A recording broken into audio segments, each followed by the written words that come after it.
Welcome to the City Manager's Report.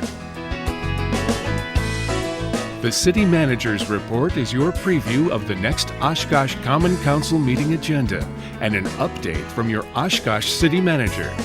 Your hosts, Emily Mikowski of Oshkosh Community Media and City Manager Mark Roloff.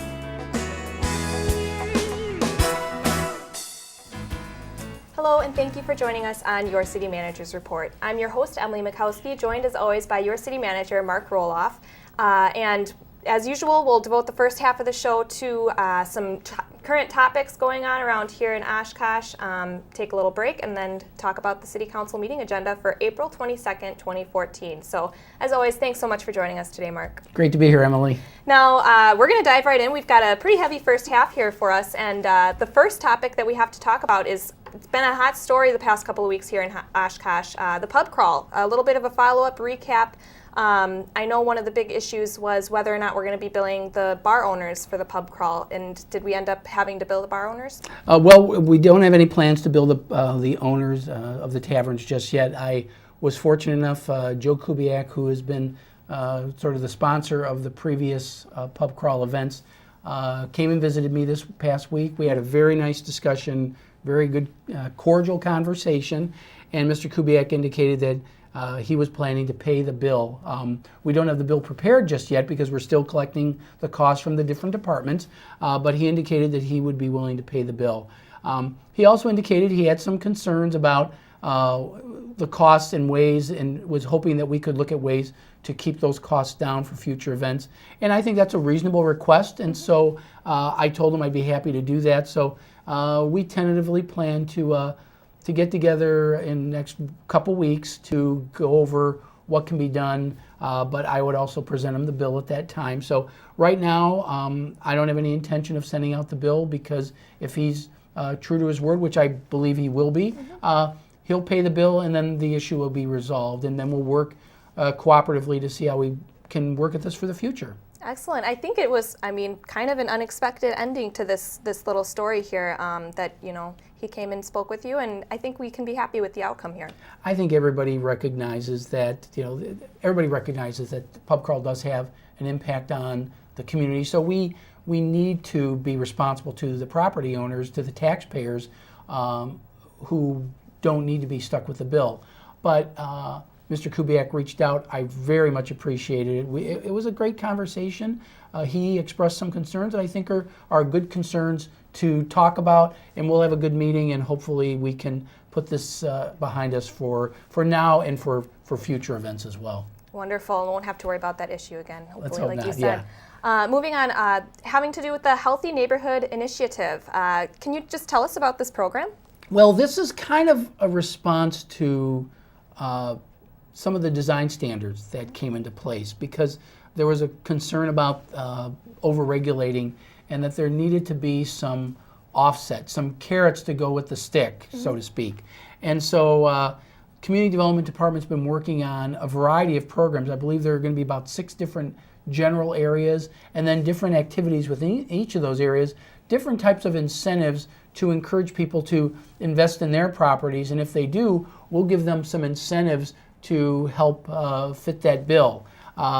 Primarily benefiting owner-occupied, but also recognizing that we do need to help some multifamily to help raise the tide for everybody in a neighborhood. If a neighborhood has a lot of rental housing, we want to make sure that those properties are also maintained. So we think it's a good start, and we're going to be presenting something to council probably next meeting or the meeting after that, to give them an idea of what we're talking about, give them a general idea of what these programs are. But the whole idea is to develop incentives for people to reinvest in their properties. Right, and now relating to the property values, does this have anything to do with the design standards that were just recently put in place last month? Yeah, and it's important that we talk about that, because it's not necessarily to help pay for those design standards, but if it can help offset those costs because you're investing in other parts of your property, we want to do that. We also want people who need to get their properties up to code,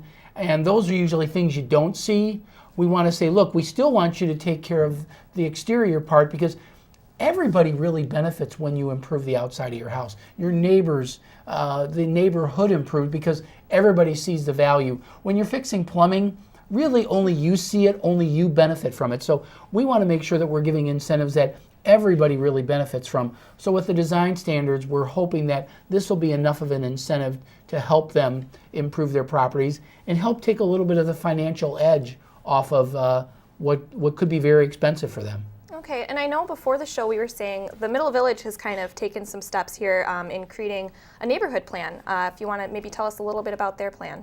Well, the Middle Village developed a very elaborate plan. Not every neighborhood needs to do that level of detail, but it's literally a planning document that it could be almost of a professional grade, and the neighbors put a lot of it together. But some of the incentives that we do have in this Healthy Neighborhood Initiative do or will require that the neighborhood adopts a plan. Certainly not maybe as elaborate or as detailed as Middle Village, but we want the neighborhood to think about where do we want our neighborhood to be, and then we want them to say, okay, now that we know we want it to be, here are incentives to help you get to that destination you're wanting to pursue. So Middle Village is the only neighborhood currently with a plan, but other neighborhoods I know are interested. Millers Bay neighborhood is already in the process of doing their plan, but then other ones are also talking about it. The River East neighborhood and the Stevens Park, there are others that are considering it. I think some of them are a little intimidated because the Middle Village is so elaborate, they don't need to go to that extent. So we're hoping that we can show the value of that and then dangle a little bit of incentive in there along the way. Great, and that Middle Village neighborhood plan is on the website too, so if people are interested, they can go look. Like you said, very extensive. Your plan does not necessarily have to be quite that in-depth. Right. Moving on, another big story in Oshkosh, a lot of people are talking about it, is the Oshkosh Corp layoff. If you just want to tell us your thoughts on that. Sure. Well, of course, anytime you have a layoff, and especially a layoff of this magnitude, the first thoughts go to the families who are directly impacted by this. And this is not just about Oshkosh families, because Oshkosh Corporation is a regional employer. So these are families throughout the region. But obviously, we're very concerned about the impact it's going to have on Oshkosh residents. Similarly, we also are concerned about the ripple effects that it has on other Oshkosh businesses, because when employees are laid off, that means that the business isn't just laying off employees, which obviously they are, but other businesses are also impacted, and they may experience layoffs. Or similarly, vendors of Oshkosh Corporation could end up losing business, in which case they may need to eliminate employees. So that ripple effect is very true and something that is realistic, that we also need to take a look at that. Because of that ripple effect, we've been working with the Department of Defense that has a grant program that we were made aware of, that we got a first phase of a grant, and I believe we'll probably be eligible for subsequent grants. They're not intended to provide direct benefit to the families that are impacted. That's not within the Department of Defense's role. That's more for Department of Labor and other agencies of the federal government. But the Department of Defense is intended to try to help businesses that are impacted and help diversify and help create opportunities for businesses impacted or employees who are impacted, who may want to maybe get into a new line of work, look for some new entrepreneurial activities based on the skills that they gained by working at Oshkosh Corporation. So we're hoping to work with the Department of Defense to develop these programs and make these opportunities available. And I really think that point that you made about being a little more proactive about things in the future really drives that home, and I think this Department of Defense grant will do just that. So, another more positive direction here in terms of jobs, at least. Governor Walker was in town on Monday of this week, the 14th, for the dealer fire business, adding 123 jobs over the next 3 years. What can you tell us about his visit to Oshkosh? Well, for people who don't know what Dealer Fire is a company that develops websites for the auto industry, auto sales industry. So they've got dealers all over the country, and they are growing by leaps and bounds. So here are some of the folks that were there. A very crowded room at Dealer Fire. It's crowded because they're bursting. They're bursting at the seams, and so they know they're going to be adding jobs over the next few years. And they've found a wonderful location on an old building on Main Street, and they're renovating it. And so the governor announced over $500,000 in tax credits to Dealer Fire for this. But the press release also included something else that wasn't specifically discussed at the news conference, but was out there and is general knowledge. Dealer Fire has been awarded a $250,000 grant, direct cash, to help them with the cost of redoing this building. It's an old historic building, and they're going to use that towards over $1 million that they're investing in the building itself. So they want to be able to expand and accommodate workers right here in Oshkosh, right here in downtown Oshkosh. So we're very excited. The governor was here, and governors love to make these announcements. It's wonderful. But what it means for us is 123 more jobs are going to be added to the community.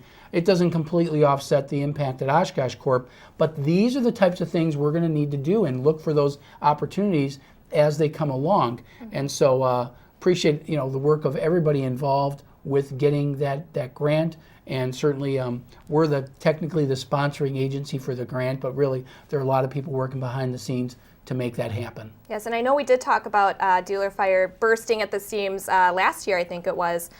So it's really exciting, and I think we can look forward to seeing some great things coming from them. Yeah, a lot of neat different jobs for the economy, so that's good for everybody. Yes, and this actually segues nicely into our next topic here, having to do with the WEDC. We have a recent hire of a former executive from the WEDC. What can you tell us about that, Mark? Sure. Well, we announced a couple weeks ago that we were creating an internal economic development agency, and we wanted to get hitting the ground running as quickly as possible. And we're fortunate that we've been able to hire Brenda Hicks Sorensen. Brenda is former vice president for community and economic development with WEDC, and she recently left the agency to start her own consulting firm. She's going to be helping us as the interim economic development manager and really get us off the ground.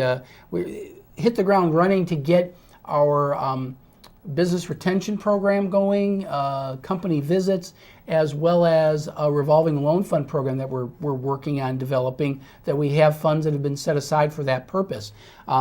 Brenda is a nationally recognized economic development professional, and this is really it's going to position us very well to initiate some real proactive economic development activities in the city. She knows the business. She obviously knows the programs that are available in economic development, both within the state and nationally. And I think she's going to be a great resource for us so that we can really get off to a great start with our economic development efforts. You really couldn't ask for a better resource, could you? I mean, for such a new project, I think it's exciting to have someone so experienced and with such a widely known person. So it's really exciting. And what can we look forward to as far as when she'll be introduced to the council in public? Well, she's just begun duties with us, and we're going to introduce her at the May 13th council meeting. Give her a week or two to get her feet wet and kind of get accustomed to everything going on. Excellent. Moving on to our next item here. We've been talking about this among employees for a little while here, is an employer-based health clinic. I guess if you just want to start off and tell us, what exactly is this? This is something we're investigating. We've read about it and heard some good things. It's primarily in the private sector, but it's growing in the public sector. What it is the employer creates their own health clinic, either by hiring direct employees or, more likely than not, contracting with a company to develop a clinic that is exclusive to the employees of that company, or in this case, our agency. And what it does is it really focuses on the employee's needs, because the clinic costs a certain amount of money, and the clinic doesn't get any more for doing more volume or less volume. So they really focus on the quality of care, directing you to what you need to do to be healthy. It involves a lot of wellness activities, a lot of preventive types of activities. Diagnose things quickly, correctly, accurately, and then get you referred to the right care if you need additional care. But a lot of it is based on preventive. And if we can develop wellness programs through this, that's another thing. On-site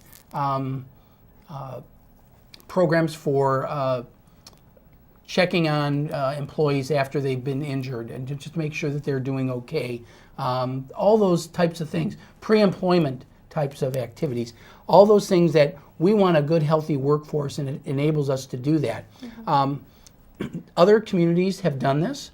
Some communities have actually partnered with other governmental entities. And in our case, we're looking at partnering with the school district, the Oshkosh Area School District, and Winnebago County. So we're excited by the prospect of just investigating this to see if this is something that will help save us money, save the employees money, so the employer saves, the employee saves, and overall wellness improves. It's a triple win.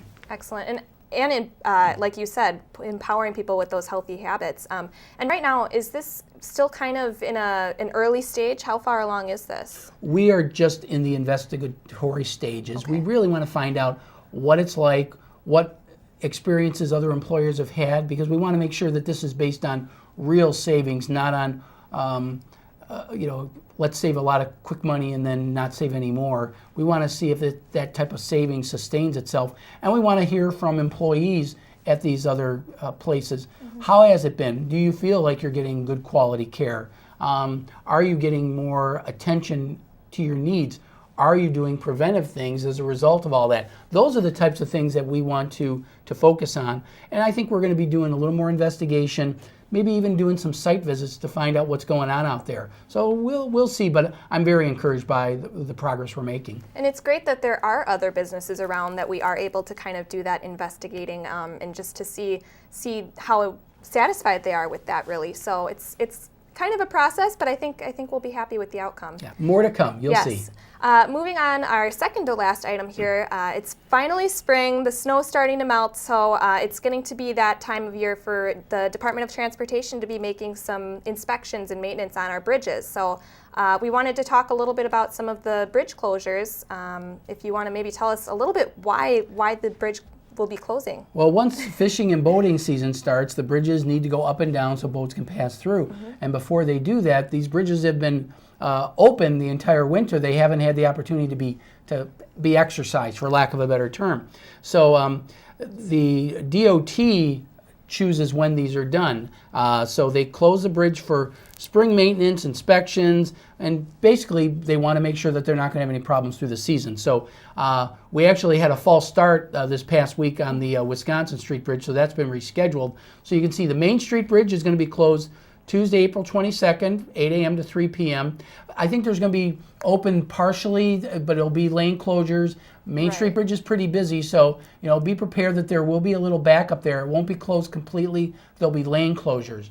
The Wisconsin Street Bridge will be a full closure on Thursday, April 24th from 8 a.m. to 3 p.m. Now, obviously, that changed the last time, so these are all subject to change based on the weather. Never know what's going to happen with that weather. Yeah, if the weather's nasty, pay attention, but if the weather's good that morning, you can count on these bridges being impacted. So plan an alternate route. In both cases, the Jackson Street Bridge is open, Jackson, Oregon Street, so make sure you plan accordingly for your morning and afternoon commute. Yes. If you work before 8, you're okay. If you work after 3, you're okay, but if you're between 8 and 3 and milling around town, you're going to be impacted.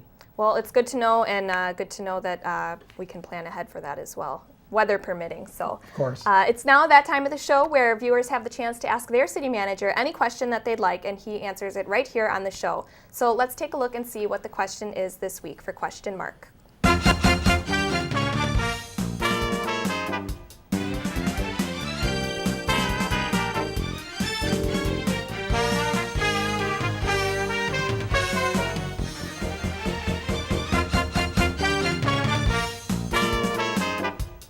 All right, Mark. Mark. So the question this week is, when will the Festival Foods fireworks show take place this year? And it might seem a little bit premature here, but I guess people are starting to plan their summers, huh? I can't believe the number of people that are actually asking this, but we have had the Festival Foods fireworks shows on alternating dates around the 4th of July. Some days we've really had it depending on the day of the week that July 4th is.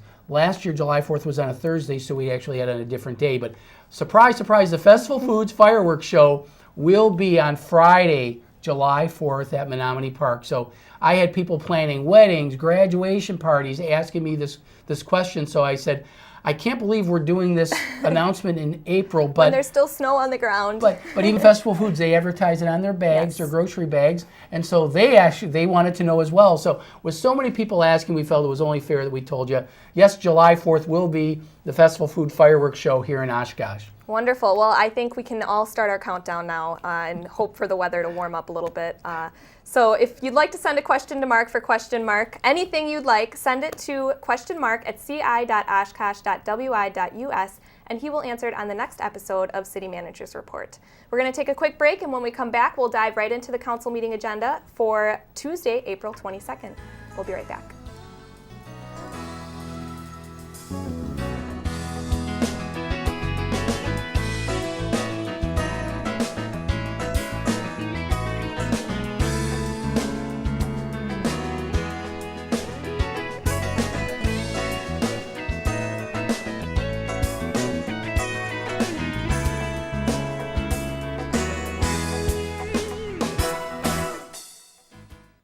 Thinking about dealing drugs in our county?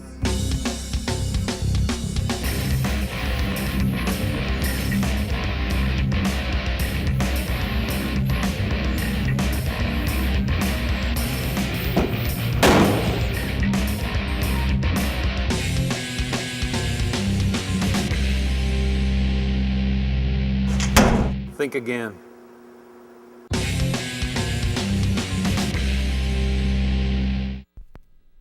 Take it slow, take it slow, take it slow. When we see a roundabout, take it slow. Then we pick the correct lane and take it slow. When we see a car approach, we yield to the left. When we're in that roundabout, we don't pass anybody yet. Take it slow, take it slow, take it slow. Visit WisconsinRoundabouts.com for more info from the Wisconsin Department of Transportation.